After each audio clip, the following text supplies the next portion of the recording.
Kim breaks her silence on Kanye's breakdown. Agencies refuse to protect the DNC.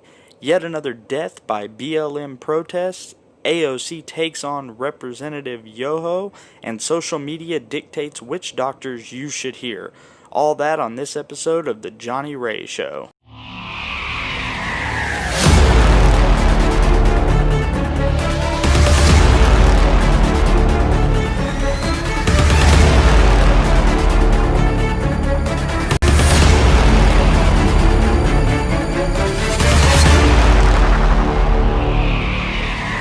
Kim Kardashian opened up in a tweet about her husband Kanye's emotional speech at his presidential rally last week. She said, "As many of you know, Kanye has bipolar disorder. Anyone who has this or has a loved one in their life who does knows how incredibly complicated and painful it is to understand. I've never spoken publicly about how this has affected us at home because I am very protective of our children and Kanye's right to privacy when it comes to his health. But today, I feel like I should comment on it because of the stigma and misconceptions about mental health. Those that understand mental illness or even compulsive behavior know that the family is powerless unless the member is a minor. People who are unaware or far removed from this experience can be judgmental and not understand that the individual themselves has to engage in the process of getting help no matter how hard the family or friends try." Now, whether or not Kanye has been or is insane or sane, I think this type of response and the response from the left is indicative of the lunacy of this country in 2020. Because when Kanye has done some crazy things in the past, there was no media outing, there was no lambasting, there was no name calling by the left. They were all relatively silent on what he said when he had his left field opinions. But the moment anyone, including Kanye, speaks in objection to the left's narrative, it opens up. The moment anyone mentions a baby being a baby and we shouldn't kill it, the moment anyone mentions believing in God more than just some distant deity, the moment someone says they love America, it must begin. 3 topics that 15 years ago anyone would have more or less agreed on are now the hot button topics of defining the sane from the insane. We'll get into sane and insane in just a few moments, but first. Okay, over the last few days, over 100 agencies have pulled out of securing the DNC convention that's set in Milwaukee for next month due to the recent policy changes barring law enforcement agencies from using crowd control substances, such as tear gas and pepper spray. Sources say the police departments were a part of a collective outside agency poised to send officers to secure the event, which will be held from August 17th to the 20th, where Joe Biden is expected to be named the party's presidential nominee.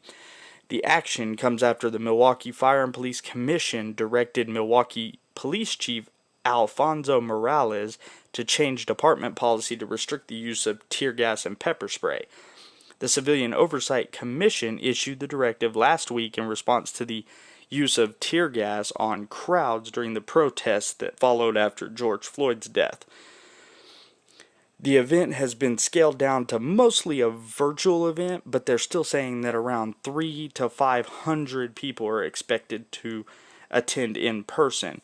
Speaking with WTMJ-TV, Police Chief Morales did not say which agencies were pulling out or how many officers were still to be expected. The original plan was to have at least 1,000 officers from outside agencies. Making use of the National Guard and federal assistance was being considered. In Wisconsin, Fond du Lac Police Chief William Lamb told the Milwaukee Journal-Sentinel that he expected more agencies from the state to withdraw from the program. He said, "We regret having to do that. We respect the Fire and Police Commission's decision, but in this particular case, we strongly disagree with the actions they've taken." And I think this is a great response, because in the last few months, these oversight committees have taken so many abilities away from the law enforcement officers, the police officers, and the departments. I mean, where does it end if not here? They've taken basic defense maneuvers in hand-to-hand combat away. They've taken tasers in some instances away. They've taken guns in some instances away. I mean, for Christ's sake, they want to defund the police altogether in most, and now the ability to stop riot and mob assaults. I mean, where does it stop? Eventually, the cops are going to be walking around unarmed and unable to defend themselves. Then you'll have officers just being murdered in droves. And a lot of people are saying, well, it's mostly virtual. There's only going to be 300 to 500 people there. Okay, and? I mean, we've seen several riots that destroyed cities with 400 to 500 people protesting. They burned police departments down. They killed black small business owners with less than 500 people involved in the riots. I mean, take for instance CHOP. That was only started with like 260, 270 people. They took over the entire police precinct and 7 city blocks. So it's not like 300 to 500 people is an unfathomable rate. And speaking of deaths at the hands of peaceful protests, the police found a charred body Monday inside the burned down pawn shop in Minneapolis after a Black Lives Matter rally. Peaceful protest, or what normal people would call a riot. The body is yet to be identified. Another man was shot and killed in, I believe, the same riot outside the Cadillac pawn shop in Minneapolis. That man was identified as Chuck Horton Jr., a black man who was shot in the torso and dead upon arrival of EMTs. Reports say a crowd of protesters stood by filming the body and discussing what happened before a police officer arrived and began CPR until the EMTs finally arrived. So the crowd of protesters, those peaceful protesters that everybody's just raving about, stood by as a man died. By their protest, mind you.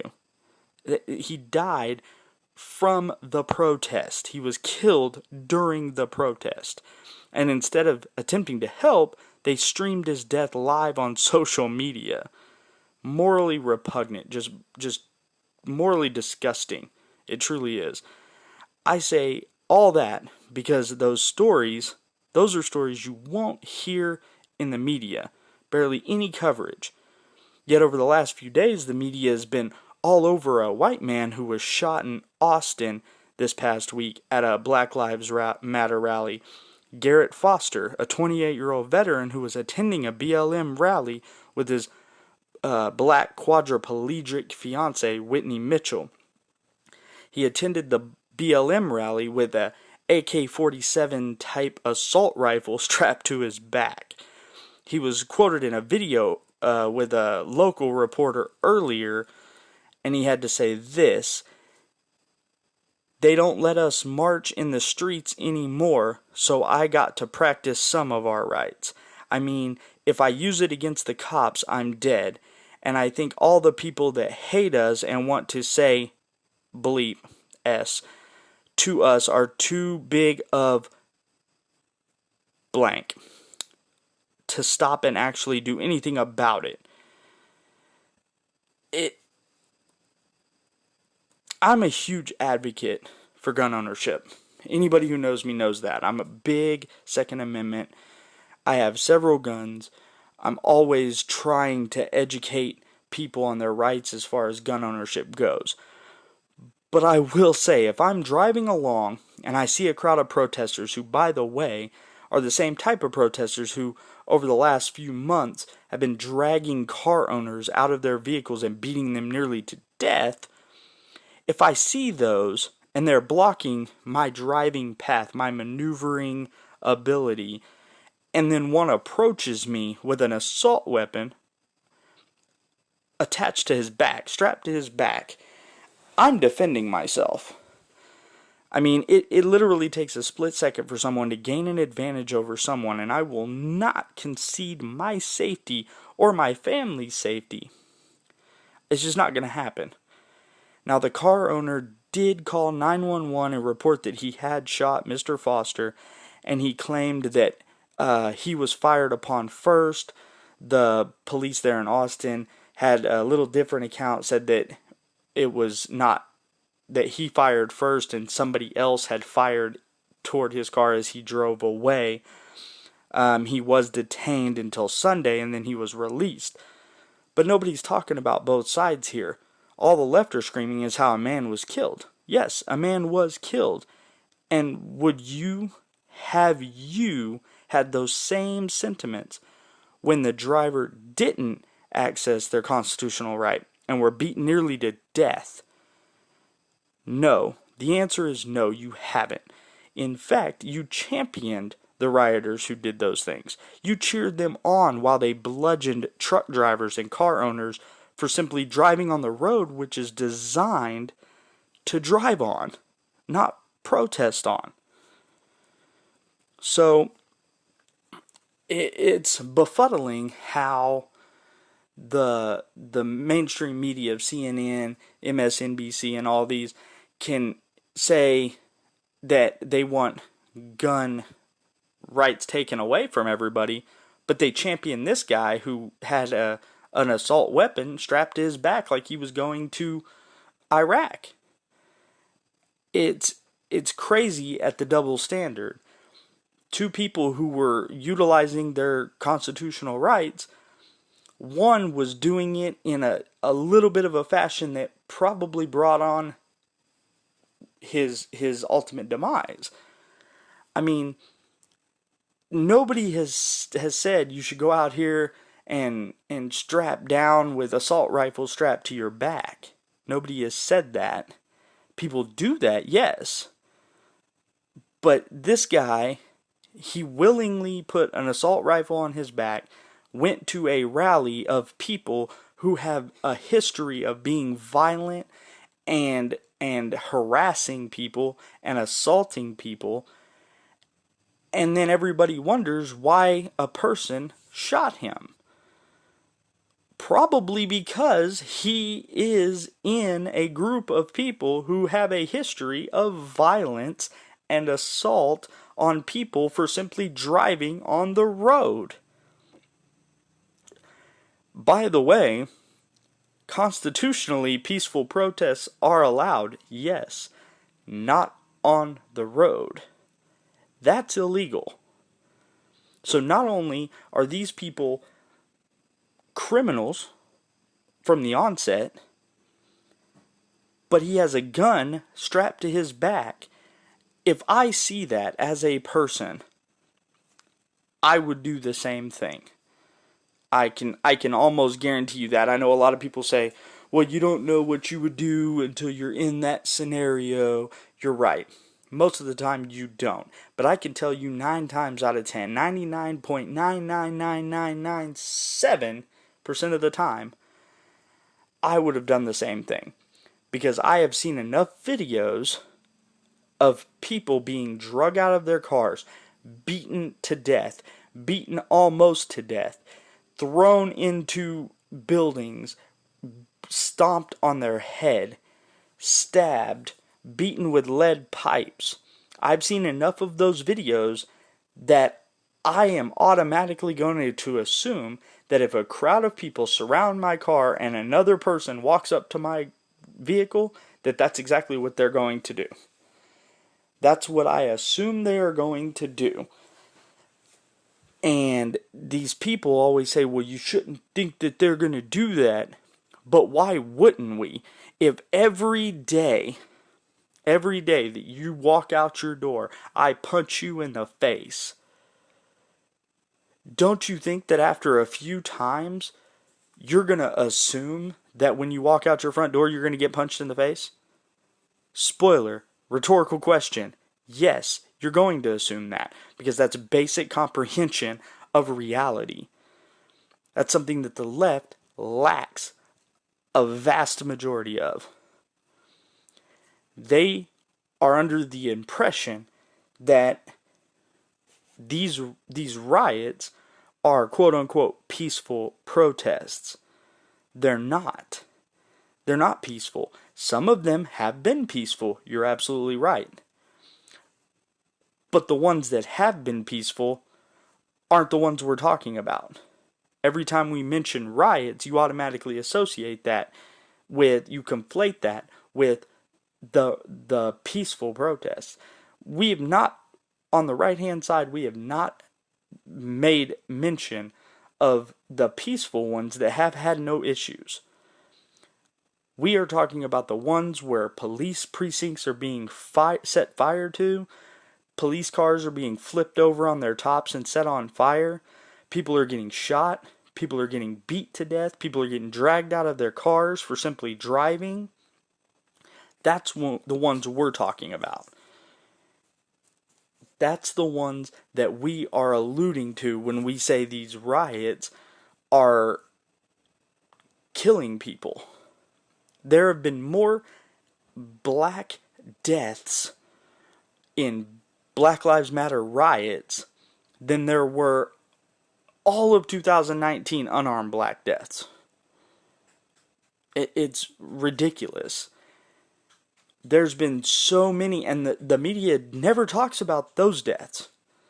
They talk about the ones that they want to use as a narrative. So now we've talked about the one in Minneapolis who was shot outside the pawn shop. So let's take a look at some other people who were killed during the riots over the past few months. Of course, the one that is a little bit publicly notarized, but not nearly as much as it should, is the 77-year-old retired St. Louis police captain who served 38 years on the force and was killed while checking on his friend's pawn shop during the riots, David Dorn. He was simply checking to make sure that the pawn shop was still, standing and not ransacked too bad, and he was accosted, assaulted, and shot and killed during those protests and riots in St. Louis shortly after the George Floyd incident. The next one was in Oakland, California, where Dave Patrick Underwood, who was 53, along with another officer, were killed when they were providing security at the U.S. courthouse during a protest, and shots were fired from a vehicle. It said Underwood, who's a black man, and the other officer were contracted security officers employed by the Department of Homeland Security's Federal Protective Service. It wasn't immediately clear if the drive-by shooting was related to the protest, though the federal building's glass doors were smashed and the front entrance was sprayed with anti-police graffiti. And yet nobody has been arrested for that at all. Same thing with David Dorn. Nobody was arrested in that exchange. Are you seeing a pattern here? Let's continue. The next one was in Indianapolis, Indiana, where two people, one including a 38-year-old Chris Beatty, who was a former offensive lineman for Indiana University. He was known as Mr. Indianapolis and remained involved with the Hoosiers long after his graduation. I am at a loss for words. The news of the passing of Chris Beatty is just devastating, Coach Tom Allen made a statement afterwards. The circumstances of Beatty's shooting weren't immediately clear, but some media reports said it happened near his apartment. It came the same night as an 18-year-old man was fatally shot as protests erupted in the city of Indianapolis. So again, nobody has been arrested, nobody's been detained, nobody's been questioned. I'm trying to show a pattern here. I'm hoping you're getting it. Let's continue. The next one is David McAtee. Police and National Guard's troops were trying to clear a crowd and heard gunshots and returned fire, killing David McAtee, the owner of a barbecue restaurant. The mayor fired the police chief after finding out officers had not turned on their body cameras. McAtee was a 53-year-old African-American man known for offering free meals to officers who stopped by his restaurant. The mayor said, "We lost a wonderful citizen. David was a friend to many, a well-known barbecue man." The acting police chief, Robert Schroeder, said that the video from the security cameras at McAtee's business and an adjoining store showed McAtee firing a gun as officers approached. The video does not provide all the answers, but we are releasing it to provide transparency. So this is one where a man fired at the officers and was killed. I don't think necessarily with his track record of offering free meals to officers that he disliked the police, but during riots and these unrestful, quote unquote, peaceful protests, it's no wonder that somebody is trying to defend their business from people who may try and destroy it. Do you see where I'm going with this? Let's continue. The next one's in Davenport, Iowa. Police are investigating the deaths of 22-year-old Italia Kelly, who was shot while leaving a protest outside of a Walmart, and a man found near where suspects exchanged gunfire with police.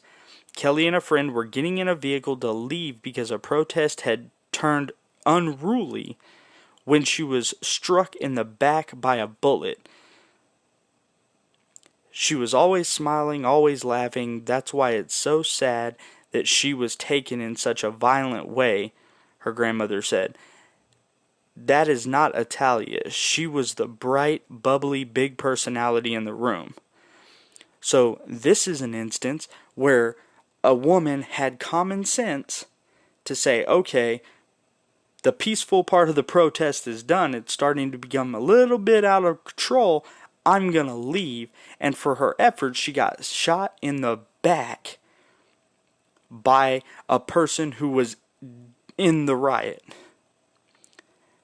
And of course, no arrests have been made. I'm starting to see a pattern here, and I'm hoping you are. I know I keep saying that, but I'm hoping you are.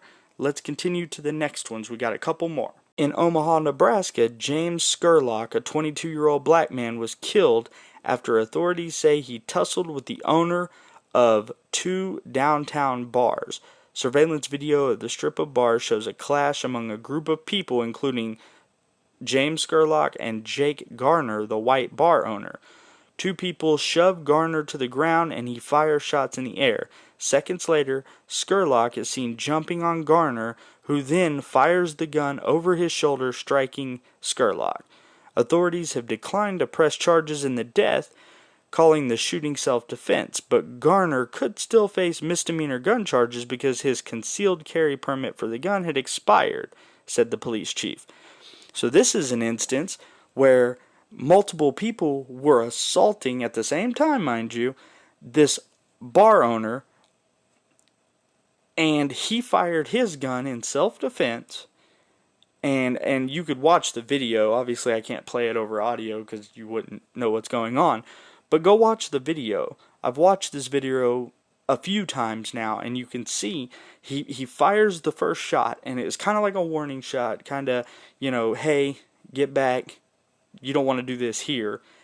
And then several people push him to the ground, and you see Scurlock jump on top of him. He fires over his shoulder, so he's laying on his stomach, he fires over his shoulder and hits Scurlock, killing him. That's all relative to the riots.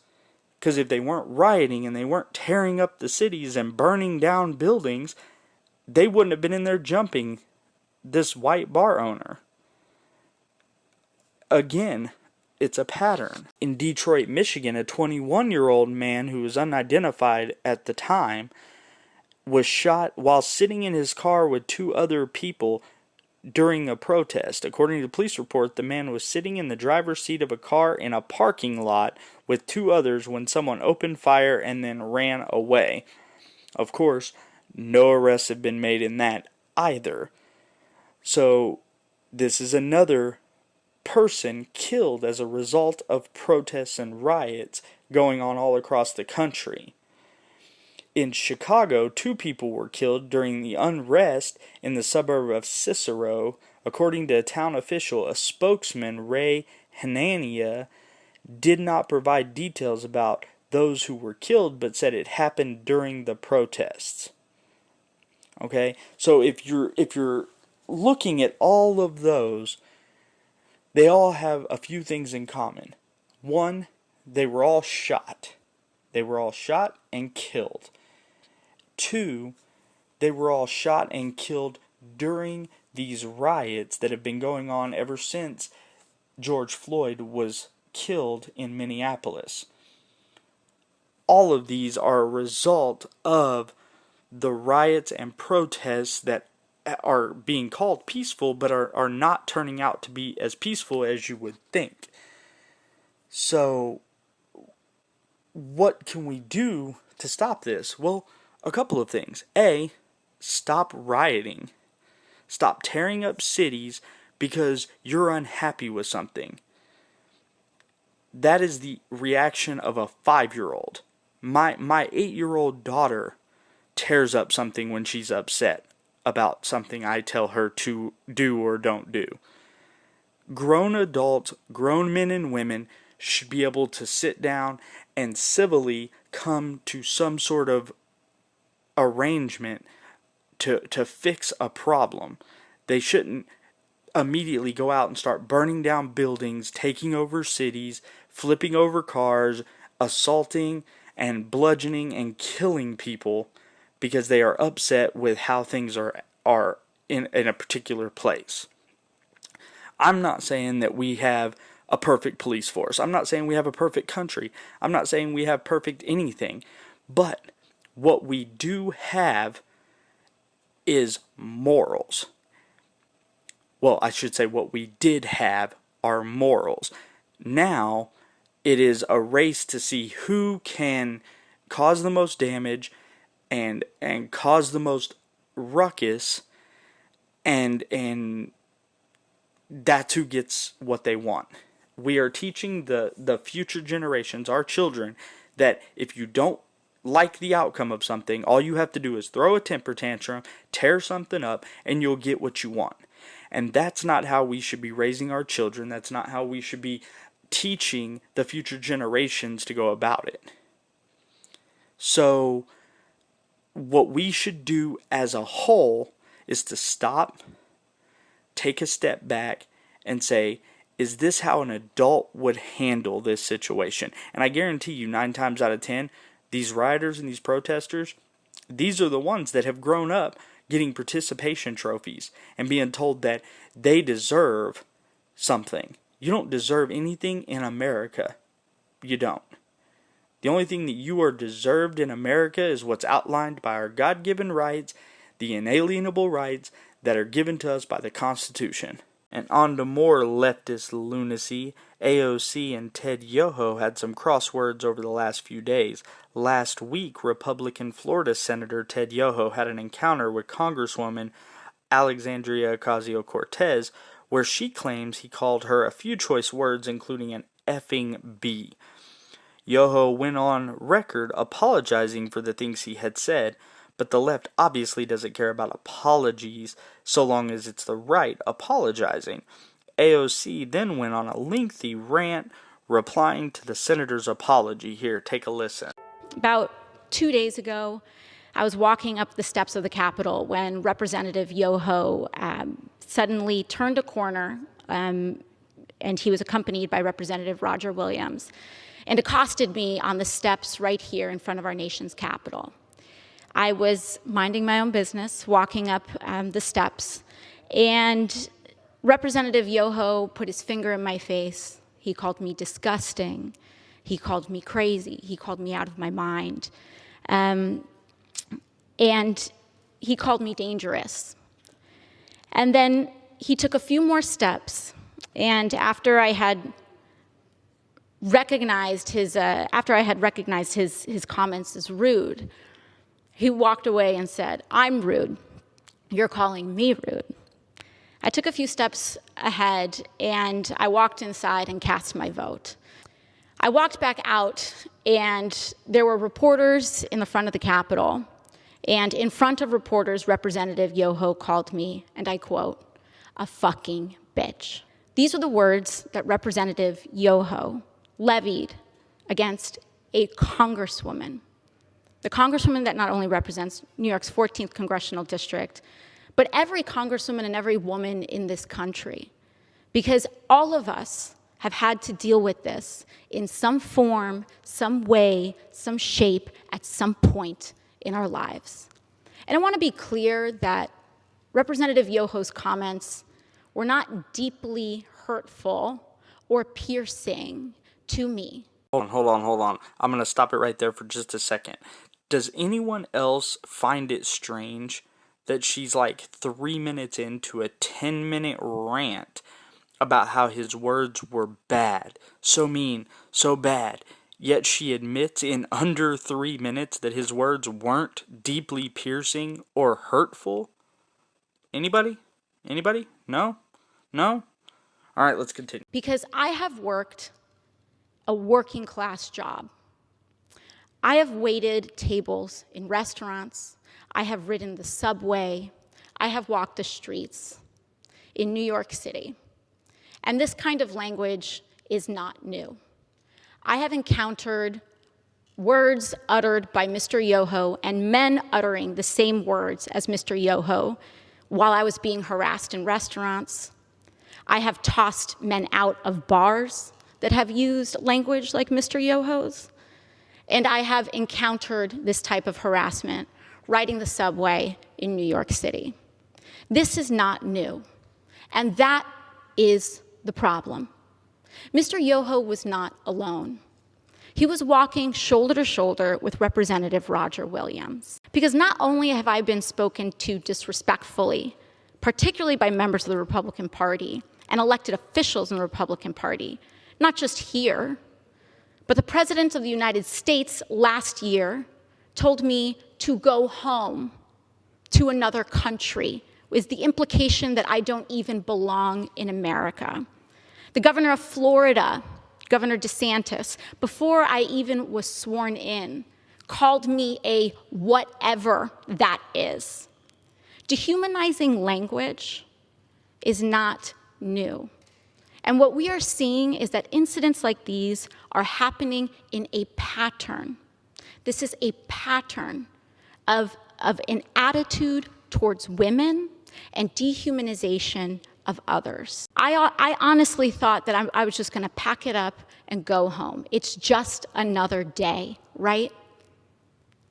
But then yesterday, Representative Yoho decided to come to the floor of the House of Representatives and make excuses for his behavior.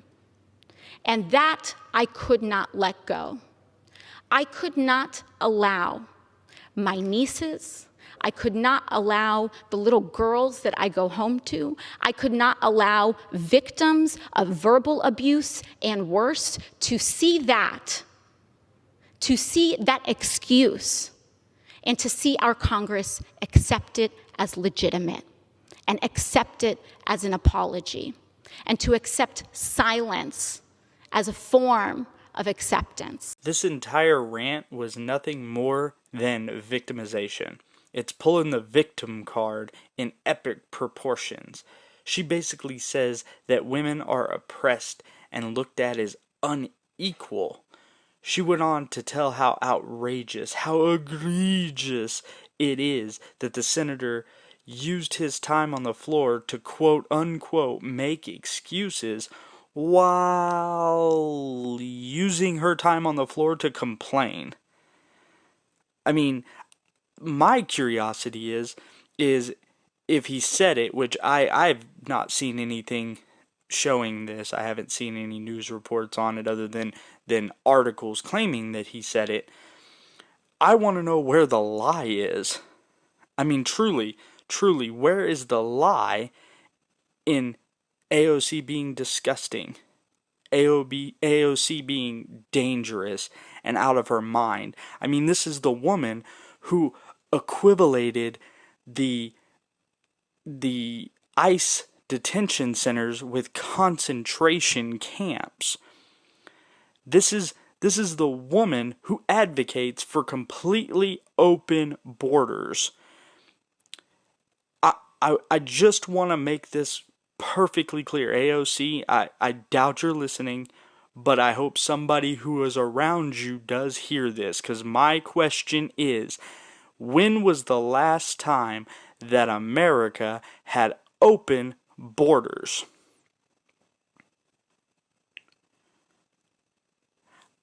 I'll give you a hint. It was about the time that Christopher Columbus came over here and killed a lot of people and took the land. That was the last time we had open borders. Is that what you're advocating for? Because if that's the case, then you're more insane than I thought you were. This is the woman who claimed that ICE was trafficking small children in and out of our country. Let that sink in, folks. If disgusting, dangerous, and out of your mind doesn't describe Alexandria Ocasio-Cortez, there's no word that does. So I want to know, where's the lie? Now, if he called you an F&B, I don't necessarily agree with that verbiage, although I call you that on at least a weekly basis, because you act like one, you just give off that F&B aura. You truly do. Do I think he should have said that in public? No. But while he shouldn't have said that, you shouldn't go on a 10-minute rant while complaining about him going on his time and making his quote-unquote excuses. That's called a double standard. That's why you're a moron. Another question that I would have: if women are unequal, exactly how are you a congresswoman? You depicted it in your little speech there that you are an elected official congresswoman for the 14th District of New York City. If you are unequal, how did you get that? How are there any women in Congress or the Senate? Hell, I know a woman right now who ran for president a few years ago and almost won. How exactly are you unequal? How exactly are his bad, not bad, deeply piercing, non-hurtful, not piercing words, how are they any different? How is that? It boils down to AOC was throwing that victim card around in an effort to paint the right as hating women. This is literally just a ploy to pull women's votes away from Trump heading into November. That's it. Nobody truly thinks women are unequal in 2020, except blue-haired feminist and AOC, and I'm not even certain AOC believes it. She just spews about it in an attempt to derail any women's votes for President Donald Trump. Now, as of now, Senator Yoho hasn't responded, but I fully look forward to round 2 of AOC versus Yoho. I truly do. I cannot wait to see that. And finally, before we go, the social media powers that be have spoken, and they have chosen to dictate which doctors, which medical professionals to listen to. Monday, a group of medical doctors with medical degrees had a press conference on the steps of the U.S. Supreme Court and touted the good effects of hydroxychloroquine that they have on COVID-19. Donald Trump, along with his son, Don Jr., retweeted and shared the video before it was almost immediately deleted or censored by Twitter, Facebook, and YouTube simultaneously. Don Jr. was penalized for his tweet of the video clip, claiming it went against the Twitter standards. Twitter forced him to delete the tweet and restricted his account, not allowing him to tweet, retweet, like, or comment for 12 hours.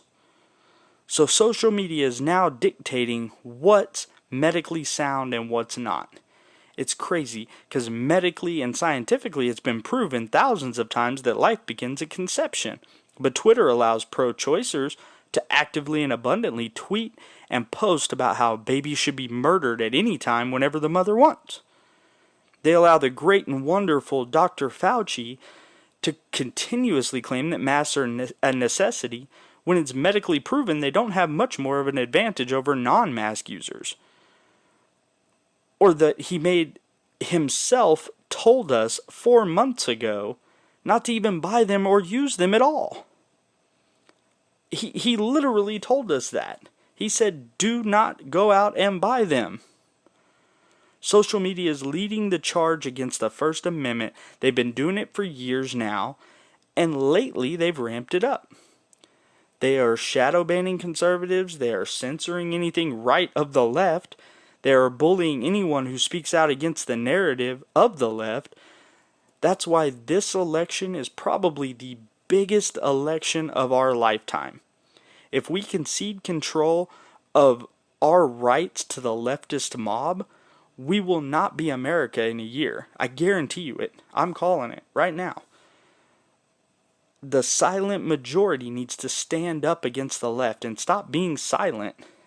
Start being the loud majority. Start arguing back. Start pushing back a little bit. This silent majority thing is great, but it needs to stop now. It was good to start. It was good to catch them off guard 4 years ago. We can't do that this time. We have to take a stand. We have to say, this is the line in the sand. This is where it stops. Because otherwise, we will not be America in a year. After this election, if the left takes control, if we bend at the knee to the leftist mob, we will be given up to the first country that comes along. It will happen. You mark my words. This is the biggest election of our collective lifetime. And that's all the time we have this week, folks. I appreciate you listening. Please remember to like, share, comment, subscribe, and tune in each and every week. Also, don't miss the new second weekly show, the Johnny Ray Debate Show, airing every week, where I have a special guest to come on and talk from all things from abortion to politics to music, movies, entertainment, all the good stuff. So don't miss out on that. Make sure and tune into that as well. Like, share, subscribe that, and have a great night, and God bless.